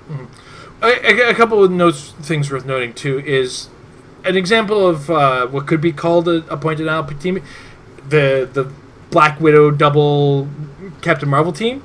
I feel it's more tough because it is attacking you and it's not sitting there like not letting you get points. My team had elements of point denial. You know, I had Mastermind on the 45-point Doom. I was creating Doom bots that you're attacking those instead of my 100-point targets. Get off of my expensive stuff. You know what I mean? And the Fantastic Fourth team that's all built around like a 19 defend with various modifiers, and the front of the spear is your Black Leopard locking down your potential values against them. I mean, it's hard to know. That's a defense stacking team, which is a bit distinct from point denial, but the end result is in a similar place. So sort of high protection in more general terms. A lot. And there's a number of characters that are hard to kill. I just said with the Captain Marvel is a difficult to kill character. God Emperor Doom is no easy task to take down. So there's two alone. Lockjaw is still in the metagame. He ain't going anywhere. He's a good dog.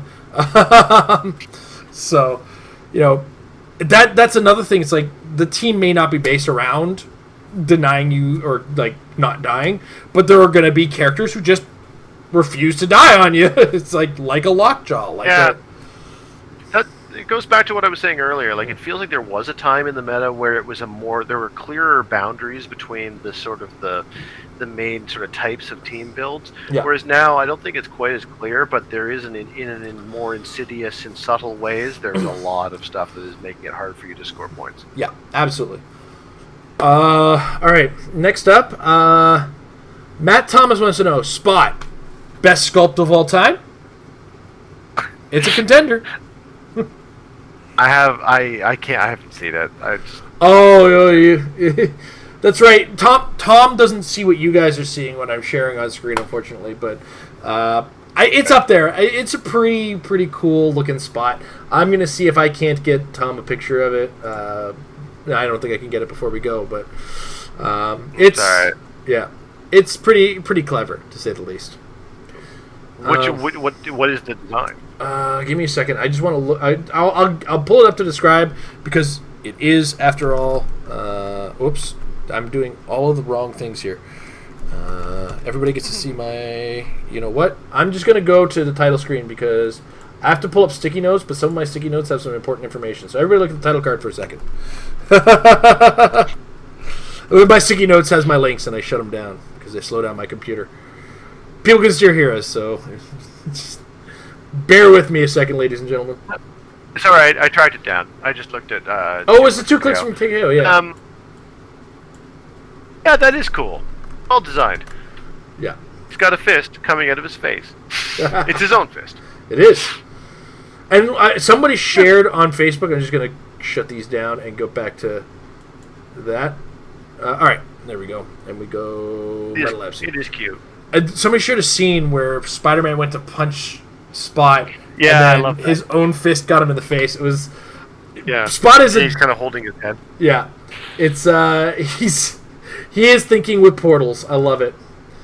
All right, next up, William Howe, the man who owns Dolly's West, where I've been playing Heroclix, running Heroclix, wants to know, is Heinrich or Helmet the greater Zemo, and why?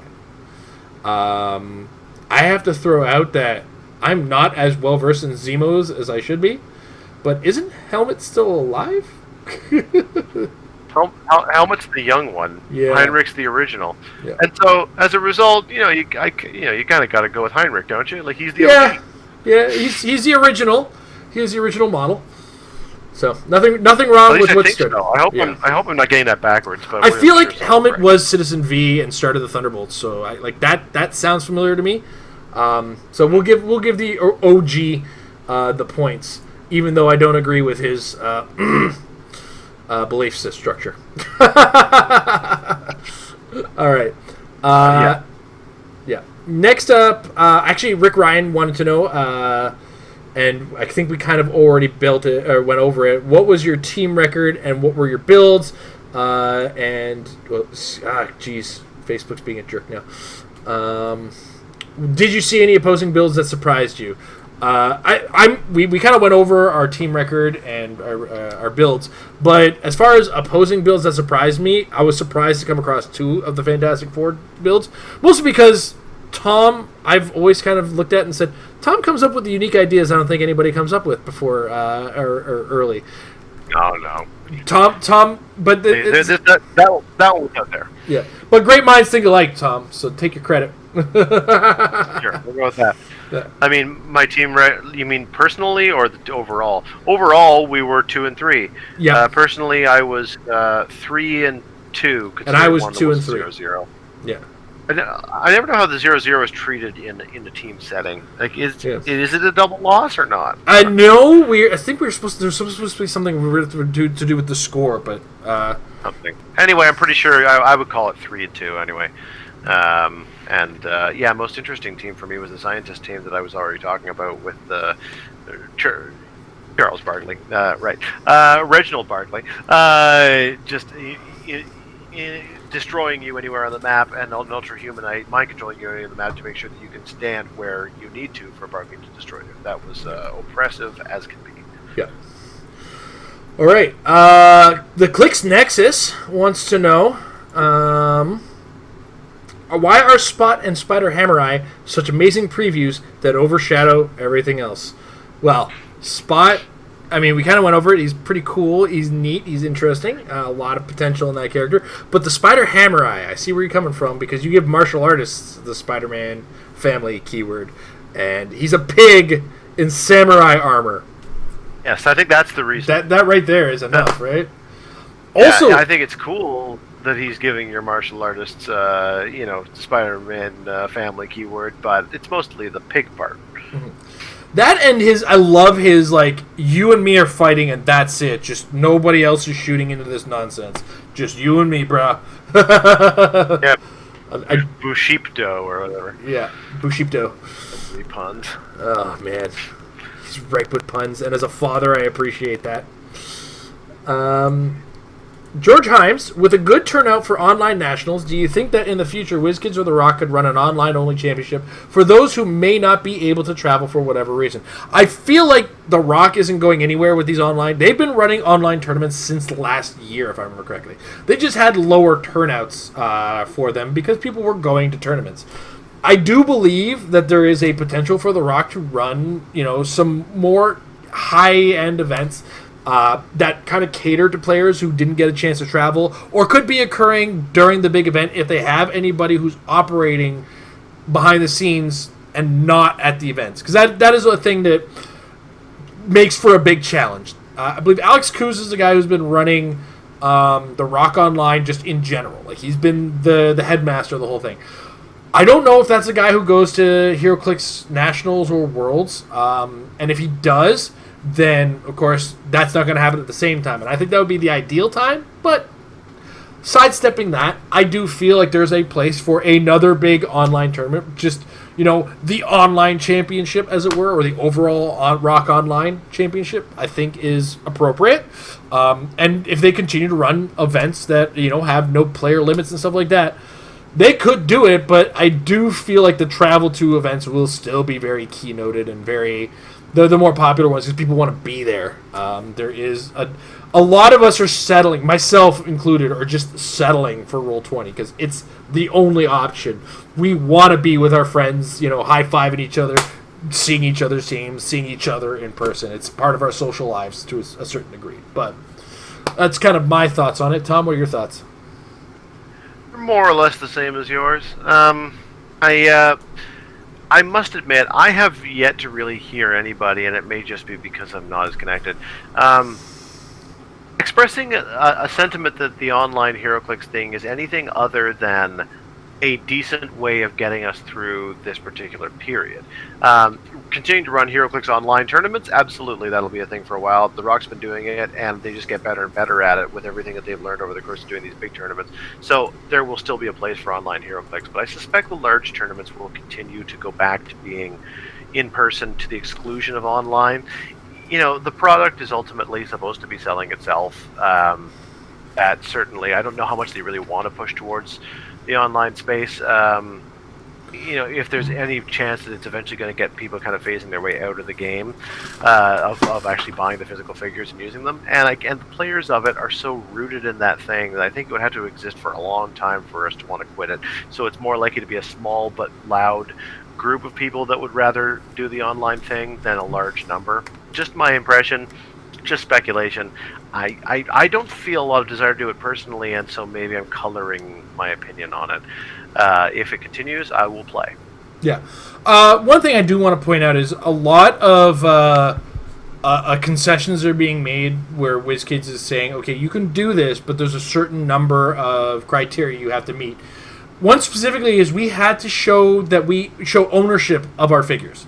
And that was a big WizKids move. Like, look, if you're going to be running this, that's fine. You want it to be connected to our game, that's fine. People got to prove that they have these figures. They also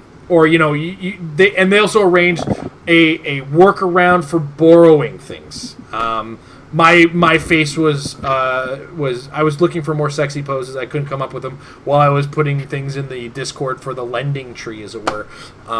In fact, my face is attached to all of the pictures for our teams because we just felt it was easier for me to get all the figures out instead of trying to jumble together a bunch of figures. Turns out I also have to take my time and pay attention to what's going on around me because we had to redo a couple of pictures because I forgot. There's so many figures just strewn across my bedroom. I just cleaned them up today. I felt so good because I'm on vacation this week. But there was just stuff everywhere, and it was so much. It was so much. And it's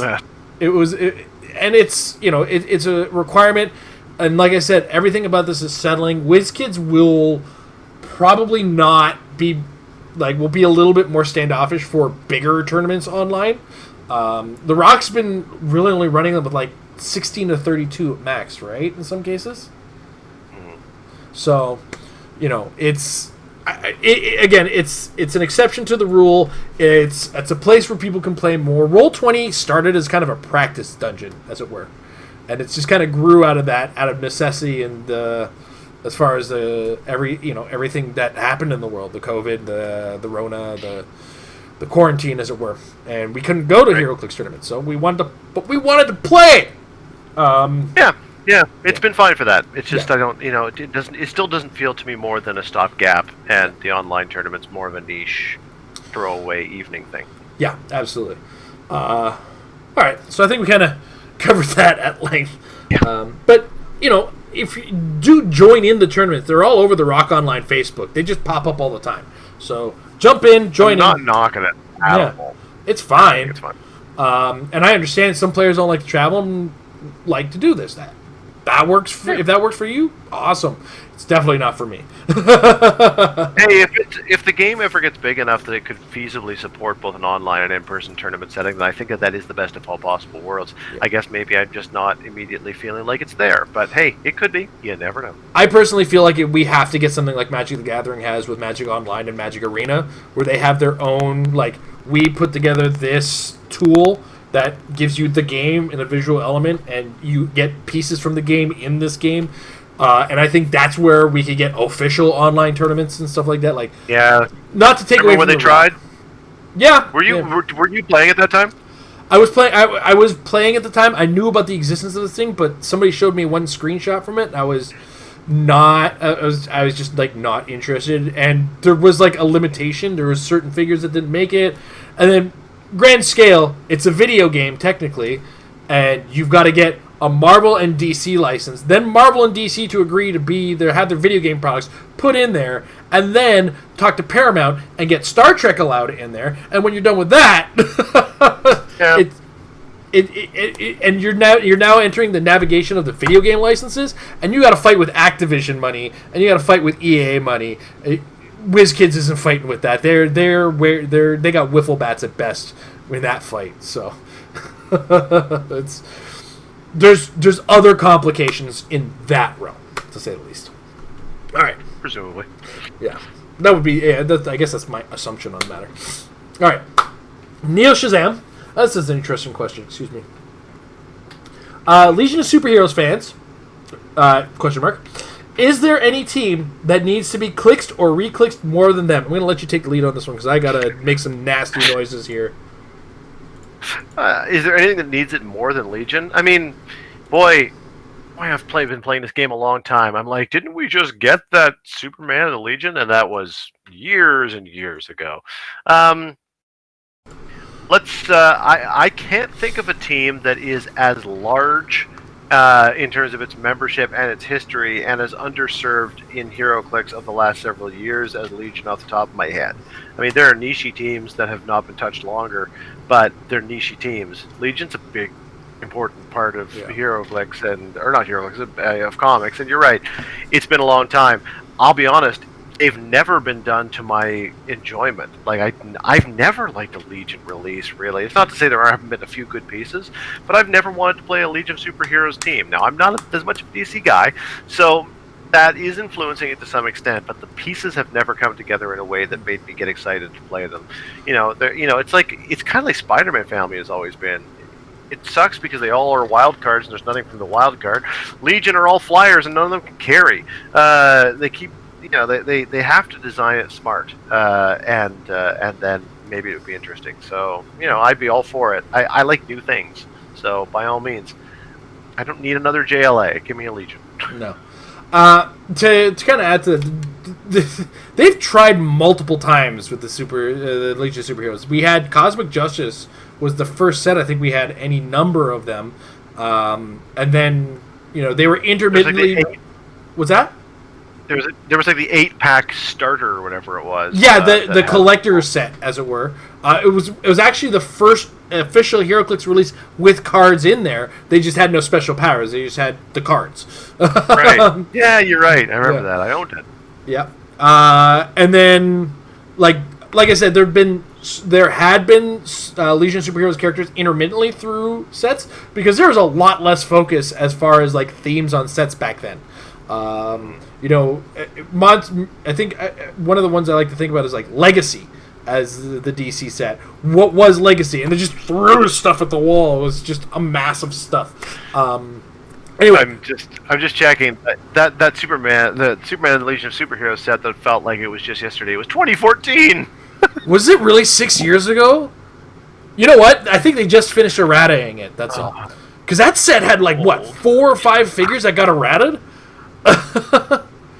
Did it? Oh, I remember there's a lot of characters on it got watch listed. I remember that. Like I think Bizarro got watch listed, then errated.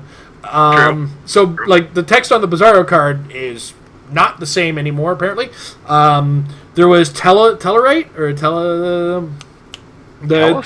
Tellus. That's the one.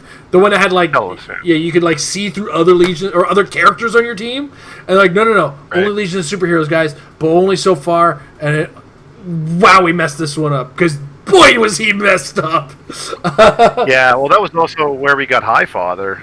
That obnoxious Highfather. Highfather, and Tachyon? Whoever it was was it Tachyon Highfather? Was that the combination? Yeah. Oh, yeah. What a nightmare. So much of that set was just, so much, like, if you look at it in face value, it's like, how is this set broken? And I want you to go back to 2014 and Canadian Nationals and see some of the ridiculous things people were pulling. Or when Trinity War came up and Greed showed up. Boy! Awesome. But it was a long time ago, so I agree with the question with Neo Shazam. Probably do. They're definitely due. But is there anything other than Legion of Superheroes that you think might deserve it more? Like a reclix, as it were. I do want to lean into some of the, not the Justice League Dark, but the Shadow, whatever they called. Before they started using Justice League Dark, they were the Magical Shadow something. They had Detective Chimp, Blue Devil, Enchantress. Yeah, I know who you're talking Phantom about. Stranger. I just think of them as dark, so I don't know what they were called before. DC Shadow Pact. Shadow Pact. The Shadow Pact. Detective Chimp, first of all, just needs to come back. I want a Detective Chimp. He's a monkey detective. Stop me from wanting this. What about New Warriors? I don't know if anyone else actually read New Warriors besides me, but I was there in the 90s with you. What was it? Night Thrasher was that first appeal. I was like, he's got armor and a skateboard, bro. Yeah. It was super like for the teens. Teens. Straight up for the teens. And Darkhawk was on the New Warriors. I'm edgy and hockey. It's like, you look like a Silverhawk. Dating myself a little, I guess, on that one. Yeah. Not like gray hairs though, and they aren't doing that already. My first thought was BPRD, but I'm like, that's probably not going to happen anytime soon. No, not anytime soon. But yeah, the BPRD would be nice to see again if that was an option. Oh God, I love them both in Heroclix and in Heroclix. They're so much fun. Yeah, they're fun. Yeah. But I do believe the Legion Superheroes are due. They've been as part of some big storylines recently too, haven't they? I don't know. Okay, I'm following the comics on the DC side. I'll double check with Amber. She's our resident Legion of Superheroes reader. I don't know if she's still reading the book though. She was reading for a while and then stopped. So, all right. I think that's it for the official questions. A couple comments in there. It was good. All right. So it was a good night. Thank you very much, Tom, for both being on the show and being one of my team members. It was a good old time. It was a great time. Yeah. Teams is the best. Yeah, I just meant to rah my hand. I didn't mean to do it with the bottle of booze. Like, what's the bottle of booze got to do with this, Tom? this has got everything to do with it. Yeah. Teams is my favorite way to play Heroclix. It always has been. Sealed Teams is my absolute favorite because you also get that team building in the moment thing with it. But hey, this was also fun and really just a great way to kick off the end of summer for what that's worth. I mean, I'm not going. Theater's not suddenly going to have a bunch of new activities, so fall's not going to feel so different than summer. But all the same, great way to end it off.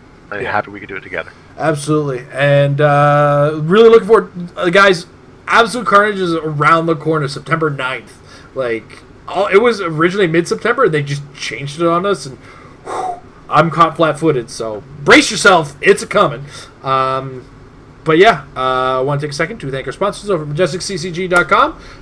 You can check them down there. The link is in the description. But check out the Apex Insiders, $3 a month.